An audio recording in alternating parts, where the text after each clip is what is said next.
Hello there, Star Wars fans. Welcome back to another breakdown of Skeleton Crew with your favorite intergalactic frequency, Outer Rim Transmissions. Today we'll be dissecting the 7th episode of this thrilling series. We're going to be in so much trouble. And trust me, there's a lot to talk about. From shocking character turns to mind-blowing plot revelations. This show just keeps being a pleasant watch. This episode is my favorite so far. And it's nice that as this show has gone on, my favorite episodes have changed a few times. Episode 7 is packed with action, character development, and raises the stakes. With next week being the season finale, I'm feeling good that it will stick the landing. I'll admit I was wrong on some of my earlier predictions, or at least they still might happen in the next episode. Some of my theories I laid out in earlier breakdowns didn't pan out, such as episode 7 being a flashback episode, and Jude going down a path of redemption. Regardless, there was a lot packed in this episode, even though it wasn't that long.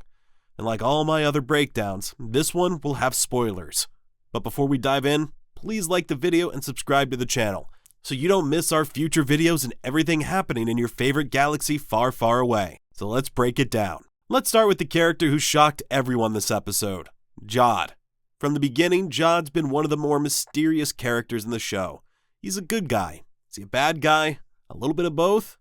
Jude Law has kind of stolen the show in so many of the scenes he's in. I don't know, but there's something about him and his character that doesn't disappoint. In this episode, Jude takes a dark turn that I don't want to say we didn't see coming, but a turn that was more dark than I thought he would do.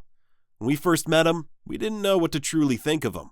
He definitely is a bad guy and is untrustworthy, but for a bit, he and the kids might have been developing a connection. Maybe Jude even being a father figure to the kids. But this episode throws that idea out the window. Jude goes full villain, committing heinous acts without hesitation. His cold-blooded murder of Brutus was a stark reminder of just how far he's willing to go to protect his interests. He truly is untrustworthy, just as so many told the kids the whole time. But it's not just Brutus he takes out. Jude decapitates SM-33 with a lightsaber, and it's done with such little emotion, it was kinda chilling. SM-33 definitely prefers the kids over Jude, even though he follows the pirate code. He made an exception for Fern to be the captain of Jude, so it was sad to see SM-33 be taken out like that. At this point it's clear, Jude doesn't care about the kids, or anyone else for that matter. His character has shifted from a potential friend to a threat. What's even more disturbing is how Jude openly threatens the kids' parents. This is a man who's willing to sacrifice anyone for his own gain. I got the feeling that when Jude saw the transmission from the parents, he was jealous. Something happened to Jude when he was young, and seeing the love and privilege these kids have gives me a sense of jealousy from him. It's interesting because the way Jude was portrayed in earlier episodes hinted at potential redemption, but now with these actions, we can see that his story is headed in a much darker direction. But maybe redemption isn't out of the question. We end the episode on a cliffhanger of Jude Law drawing his lightsaber against the kids and their parents. This reminds me of Anakin and his raid on the Jedi Temple to start Order 66. But will Jude make a better choice than Anakin?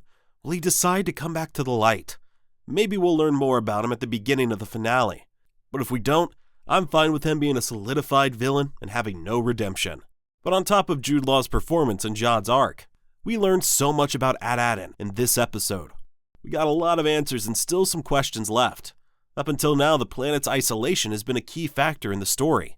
We learned that At Attin has been hidden for over 2 centuries, a secret that I doubt even the New Republic seems to know about. The episode gives us a deeper look at Attin's physical and political separation from the rest of the galaxy, and the way this is tied to the planet's barrier. That barrier is huge, far bigger than we anticipated. This isn't just a defensive measure, it's practically a force field, one that makes communication or even travel to the planet nearly impossible. In fact, I was amazed by the scope of it all. This planet is hidden so well, and makes sense how it was lost for a few centuries. The Needle satellites really remind me of the atmospheric weapons from Palpatine's Project Cinder. A bit different, but they look to play a role in making the atmosphere, and use lighting as a defense against unrecognized ships. We saw this when the pirates sent their own scout ship to try and break through the nebula, but was then destroyed, and again when the pirates chased the Onyx Cinder through the barrier. Which brings me to the next interesting point of the episode. Another revelation that comes to light is the true identity of Onyx Cinder. 2 episodes ago, we discovered it belonged to the infamous pirate Takranod, which in itself begs many questions. But Episode 7 reveals that the Onyx Cinder is actually a stolen Republic emissary ship, one with a lot of history and potentially a lot of answers. Because it's an approved ship to pass through the barrier, it doesn't get destroyed like the others. This opens up so many possibilities. If this ship was once part of the Republic's diplomatic efforts, what else might it be hiding? How did Tak Renaud come to acquire the ship and win? Well, this episode gives us more insight to At Attin. Tak Renaud is still very mysterious. The supervisor announced for all non-essential work to be suspended until the emissary finished offloading the shipment. So to the supervisor, it's just business as usual, even though there hasn't been an emissary there for a very long time. For all the citizens watching, this is the first time they've ever seen an off-worlder, the first time this has happened in their lifetime.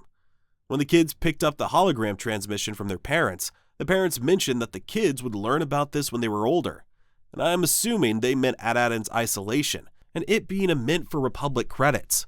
They instruct the kids that they must find a Republic emissary who knows the location of At Attin, but I don't think even the parents know to the extent of what their isolation has entailed. They have no idea what the galaxy looks like anymore. They don't realize that they've been lost to myth and legend. So when the Onyx Cinder arrives, it's a great moment that highlights just how disconnected these people are from the larger galactic events. The Republic that once ruled the galaxy has long since fallen. The Empire has risen and fallen, and now the new Republic is in charge. Jude tricks the droids into thinking that he's a Republic emissary come to take a shipment of credits. And what we saw in the vaults makes it very clear why At Attin is said to have endless treasure. This scene reminds me of when Obi-Wan ventured to Kamino and spoke with Lama Su. The droid even said the same line as Lama Su, saying that they hoped he would be pleased. Jude then asked the droid how many vaults they have, and the droid said 1,139 vaults filled with credits, and it looks like they're not stopping. I'm assuming that this planet mines the metal as well, and that's why it can keep creating these credits. The way Jude reacts when he touches the credits and it flows down reminds me of dragon sickness from The Hobbit. The amount of gold and treasure corrupts those who encounter it. Real quick, let's talk about the episode's visuals for a moment.